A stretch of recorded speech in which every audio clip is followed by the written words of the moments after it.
The Empty House by Algernon Blackwood. Certain houses, like certain persons, manage somehow to proclaim at once their character for evil. In the case of the latter, no particular feature need betray them. They may boast an open countenance and an ingenuous smile, and yet a little of their company leaves the unalterable conviction that there is something radically amiss with their being, that they are evil. Willy-nilly, they seem to communicate an atmosphere of secret and wicked thoughts which makes those in their immediate neighborhood shrink from them as from a thing diseased. And perhaps with houses the same principle is operative, and it is the aroma of evil deeds committed under a particular roof long after the actual doers have passed away that makes the goose flesh come and the hair rise. Something of the original passion of the evildoer and of the horror felt by his victim enters the heart of the innocent watcher, and he becomes suddenly conscious of tingling nerves, creeping skin, and a chilling of the blood. He is terror-stricken without apparent cause. There was manifestly nothing in the external appearance of this particular house to bear out the tales of the horror that was said to reign within. It was neither lonely nor unkempt. It stood crowded into a corner of the square and looked exactly like the houses on either side of it. It had the same number of windows as its neighbors, the same balcony overlooking the gardens, the same white steps leading up to the heavy black front door, and in the rear there was the same narrow strip of green with neat box borders running up to the wall that divided it from the backs of the adjoining houses. Apparently, too, the number of chimney pots on the roof was the same, the breadth and angle of the eaves, and even the height of the dirty area railings. And yet, this house in the square, that seemed precisely similar to its 50 ugly neighbors, was as a matter of fact entirely different. Horribly different. Wherein lay this marked, invisible difference is impossible to say.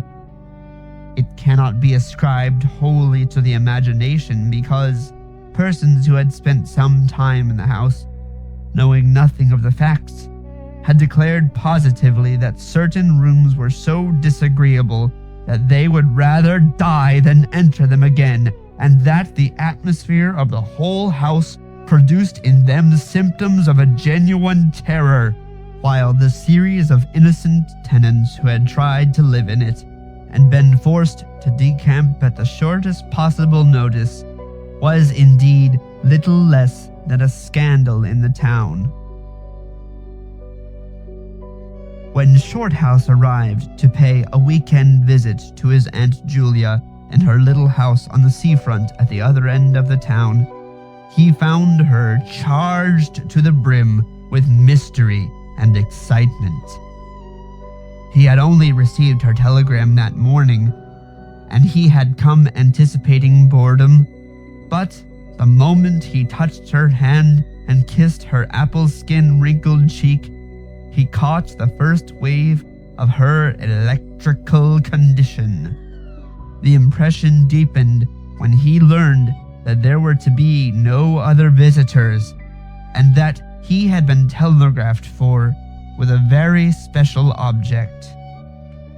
Something was in the wind, and the something would doubtless bear fruit, for this elderly spinster aunt, with a mania for psychical research, had brains as well as willpower, and by hook or by crook she usually managed to accomplish her ends. The revelation was made soon after tea, when she sidled close up to him as they paced slowly along the seafront in the dusk. "I've got the keys," she announced in a delighted, yet half-awesome voice. "Got them till Monday." "The keys of the bathing machine, or?" he asked innocently, looking from the sea to the town. Nothing brought her so quickly to the point as feigning stupidity. "Neither," she whispered. "I've got the keys of the haunted house in the square, and I'm going there tonight." Shorthouse was conscious of the slightest possible tremor down his back. He dropped his teasing tone. Something in her voice and manner thrilled him. She was in earnest. "But you can't go alone," he began. "That's why I wired for you," she said with decision. He turned to look at her. The ugly, lined, enigmatical face was alive with excitement. There was the glow of genuine enthusiasm round it like a halo. The eyes shone. He caught another wave of her excitement, and a second tremor, more marked than the first, accompanied it. "Thanks, Aunt Julia," he said politely. "Thanks awfully." "I should not dare to go quite alone," she went on, raising her voice. "But with you I should enjoy it immensely. You're afraid of nothing, I know." "Thanks so much," he said again.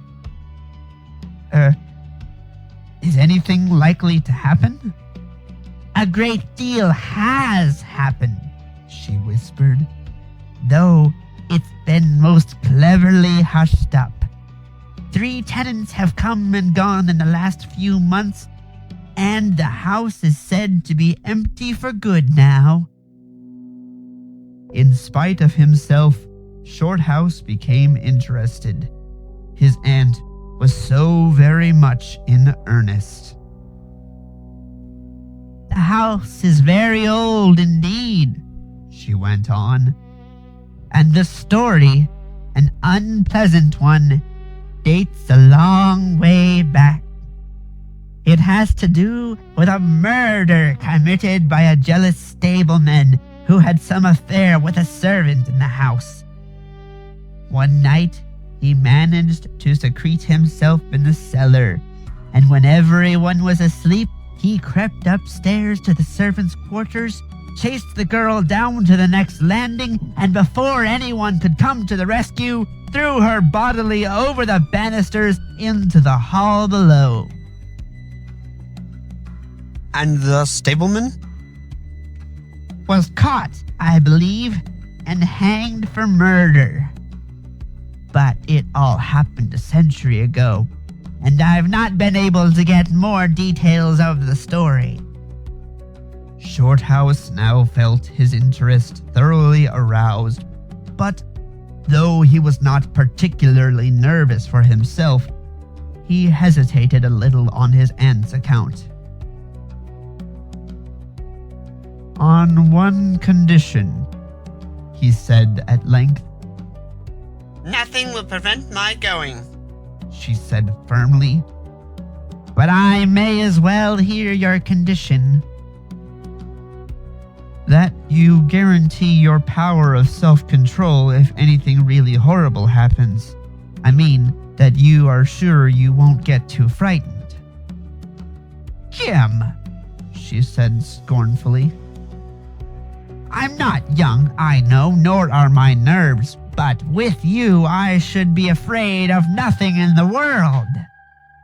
This, of course, settled it, for Shorthouse had no pretensions to being other than a very ordinary young man, and an appeal to his vanity was irresistible. He agreed to go. Instinctively, by a sort of subconscious preparation, he kept himself and his forces well in hand the whole evening, compelling an accumulative reserve of control by that nameless inward process of gradually putting all the emotions away and turning the key upon them. A process difficult to describe, but wonderfully effective, as all men who have lived through severe trials of the inner man well understand. Later, it stood him in good stead. But it was not until 10:30, when they stood in the hall, well in the glare of friendly lamps and still surrounded by comforting human influences, that he had to make the first call upon this store of collected strength.